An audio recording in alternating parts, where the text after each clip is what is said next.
오늘부터 일주일 동안 대한에너지연구소 강신호 박사의 책 이러다 지구에 플라스틱만 남겠어 함께 낭독해 볼 텐데요. 네, 오늘 첫 시간입니다. 박사님 안녕하세요. 안녕하세요. 네, 반갑습니다. 네, 반갑습니다. 네, 저희 CPBC 라디오 기후특집 낭독으로는 세 번째 시간입니다. 공동의 집에 무슨 일이 벌어지고 있습니까? 오늘부터 한 주 동안 낭독해 주실 이러다 지구에 플라스틱만 남겠어. 이 책 집필을 하셨는데요. 어떤 마음으로 집필하셨을까요? 네, 플라스틱이 현대사회의 생활 영역 전반에 걸쳐서 쓰이고 있잖아요.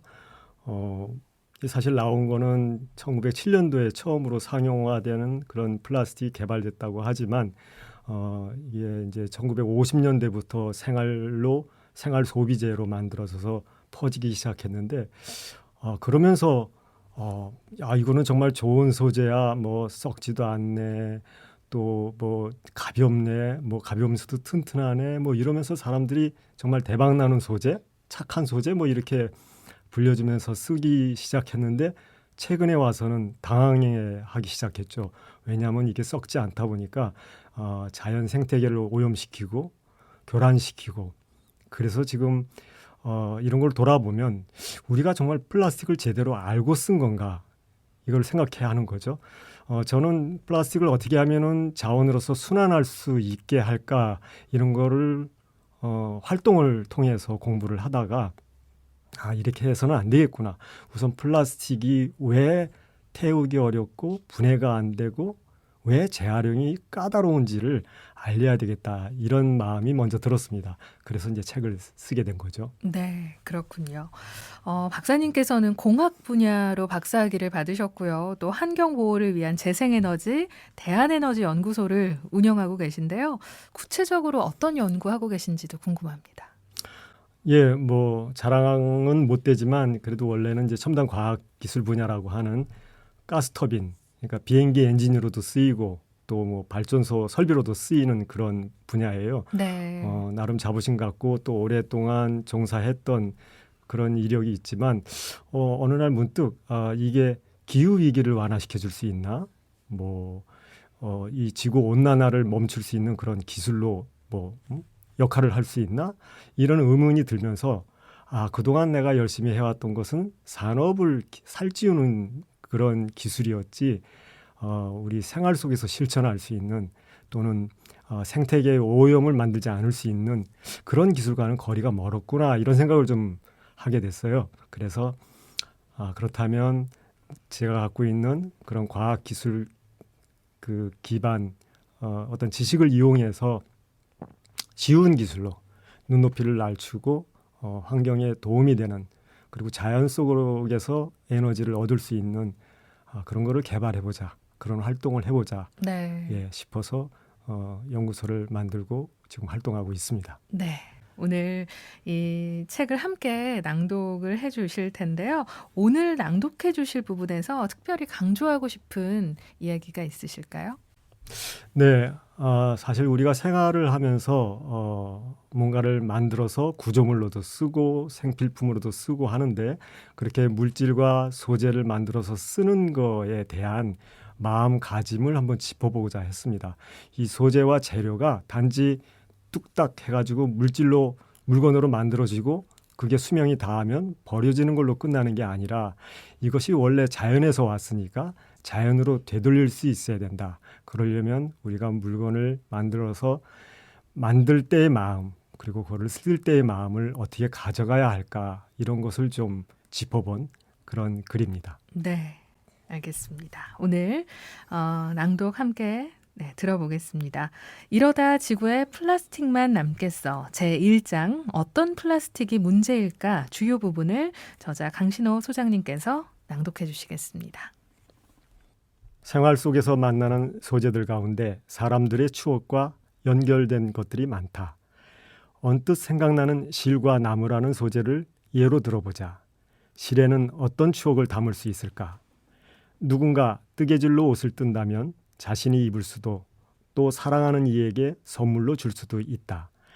그것이 생계수단이 됐든 취미가 됐든 실은 마음과 열정을 담을 수 있는 소재로 쓰인다. 또 누군가는 나무를 자르고 붙여서 전통 가구를 만든다. 용도별로 적당한 목재를 선택하고 선택한 나무의 성질에 따라 가공법을 달리한다. 가구의 부위별로 재질과 무늬를 따져서 각재와 판재를 구별하고 보이는 면마다 문양을 다르게 새긴다. 지극정성을 다해 만들다 보면 가구 하나에 반년이 걸리기도 하고 1년이 걸리기도 한다. 이때의 나무는 단지 재료에 그치는 게 아니라 삶을 교감하는 소재로서 의미를 지닌다. 이렇듯 누구에게는 실과 실타래가 특별한 소재이고 또 누구에게는 나무가 그렇다. 정성 들이며 만들다 보면 쓸 때도 한없이 애착이 간다. 정성이 많이 담긴 것일수록 또 의미가 깊게 새겨진 것일수록 오래도록 가까이 하고 싶어진다. 소재를 찾아 활용하고 때론 고치며 쓰는 지혜를 배우는 과정 자체가 삶이다. 그래서 소재란 특별하다. 소재를 통해 꿈과 현실이 공존할 수 있다. 머릿속의 상상과 현실에서 마주하는 실체 간의 괴리도 담긴다. 과거의 선택과 미래의 이상이 서로 손가락을 내밀어 만나고 음미하는 매개물이다. 현대사회는 물질 만능의 시대이다. 소재에 담긴 의미나 가치보다 필요할 때 손이 닿는 거리에 있어야 유용하고 효율적이라 한다. 빨리 만들어 쓰고 금세 실증을 내며 바로 최신 버전으로 업그레이드하는 게 대세이다. 전통이나 관습은 그다지 우선순위가 높지 않다. 굳이 집안에 쌓아두고 살고 싶지도 않아서 비우고 싶을 때 비우고 드리고 싶을 때 드린다. 모든 물질은 나의 존재와 편익에 도움이 될 때만 의미가 있다. 내가 주도적으로 소재를 찾지 않아도 된다. 누군가 제품으로 만들어서 마트에 전시해 놓은 것을 발견하는 데에서 만족을 찾는다. 그 제품은 늘 똑같은 소재이고 디자인이어서 자신의 아이디어가 개입할 여지는 애초부터 없지만 그런 것에 개의치 않는다. 마음이 동하면 돈을 지불하고 사서 쓰면 그만이다. 값도 하찮을 정도로 싸서 한 번만 쓰고 버리는 것에 대해 그 누구도 미안해하거나 부담을 느끼지 않아도 된다. 재료를 소모한다는 것에 대한 귀중한 자연 자원이 줄어든다는 것에 대한 의미는 색바랜 흑백 사진과도 같은 것이다. 애쓰고 정성 들여 만들지 않아도 되는 경박함의 시대에 물질주의는 끝없이 뻗어나갈 듯 날개를 펼치고 있다. 지금은 한 번만 쓰고 버려도 언제든지 다시 구할 수 있는 플라스틱의 시대이다. 플라스틱은 지극히 산업적 소재이다. 공장에서 장비를 이용해야만 생산해낼 수 있는 소재이다. 만드는 과정부터가 그렇다. 나프타로부터 원료를 추출해서 중합체를 만든다. 이 중합체는 다시 펠릿이라고 부르는 작은 알갱이로 가공해서 플라스틱 제품 제조 공장으로 보낸다. 제조 공장에서는 자동화된 대형 설비와 시스템을 갖추고 있다. 기계의 공정 조건을 입력하고 원료를 넣은 뒤 가동한다. 샘플을 찍고 이상 유무를 체크한 뒤 문제가 없으면 본격적으로 생산을 시작한다. 여기서부터는 기계가 알아서 제품을 뽑아낸다. 일회용 페트컵을 생산하는 공정을 상상해보자. 내가 참관한 사출기계는 컴퓨터로 제어되는 최신 모델이었다. 기계는 완벽히 프로그램되어 있다. 사출 방식으로 한 번에 여러 개의 완성품을 순식간에 성형한다. 사출은 말 그대로 녹은 플라스틱 수지를 금형 내부로 순식간에 주입해서 금형의 모양대로 채워진 플라스틱을 굳히는 것이다. 정밀한 형상을 대량으로 찍어낼 수 있어서 플라스틱 제품의 필수적인 공정이다. 비닐봉지를 만드는 공정은 크게 두 부분으로 나뉜다. 먼저 원료 플라스틱 수지를 뜨겁게 가열된 공급기를 거쳐서 금형으로 밀어넣는다.